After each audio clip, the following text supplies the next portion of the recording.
On my orders, coalition forces have begun striking selected targets of military importance to undermine Saddam Hussein's ability to wage war.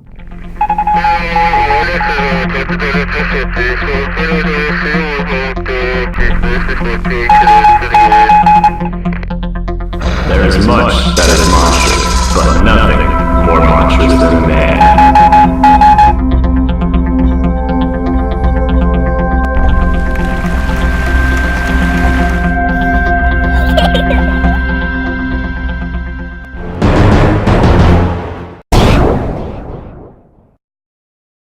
There have been many versions of the play Antigone, but UNF grad student Kelly Perderi has adopted Brecht's version to today. On stage, you'll see soldiers from World War II, from the Civil War, from the Vietnam War. We have soldiers from Rwanda, and so you're getting it all. It's more about the general idea of war as a whole, because it's always the same. The Brecht version of Antigone is the same as any version that will occur from now until the end of time, because as far as the world has shown us, there will always be war, there will always be fighting, and to any topic, there are about two sides to it. Antigone has to bury her brother, but ends up being killed for herself. But, just because he went against the commander's laws, he's not worthy of being mourned. He's not worthy. His dead body is just to be left to be torn apart by the vultures. And these soldiers, through Antigone's actions, coming to realize that they don't have to necessarily follow the rules of the commander, but they have minds of their own, and sometimes it goes against what the laws of the state are.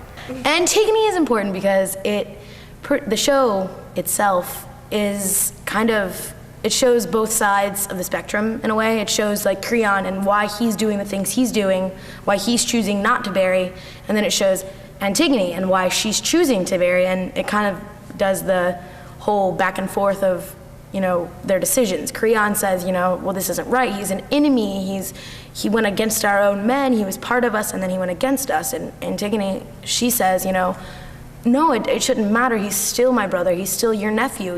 He's still our family. Regardless of what he did or, wrong or not, he still deserves to be, respected.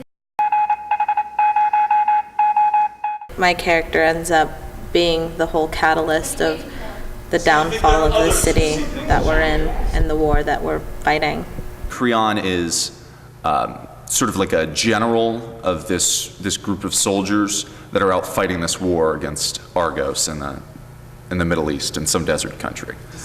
He is also the one who gives the order to not bury the body of Polynices, which is where all of this conflict stems from.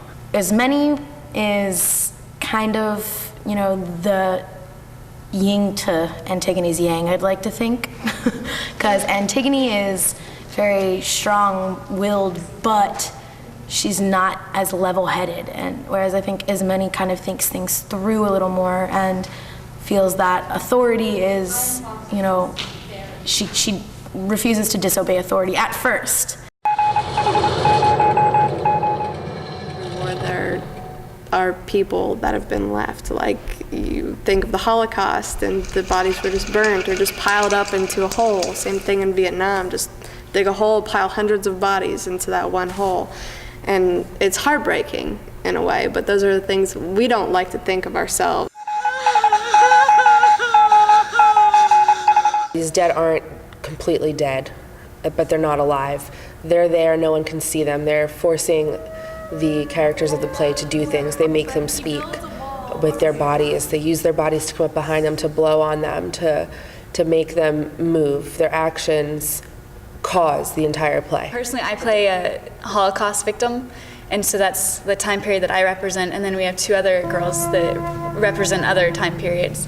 The whole point of being like this dead spirit is to evoke these lines out of the other actors on the stage, and then doing that in like a lyrical dance around the soldiers that are on the stage in the different positions. UNF students are striving to provide you with a theatrical experience you'll never forget.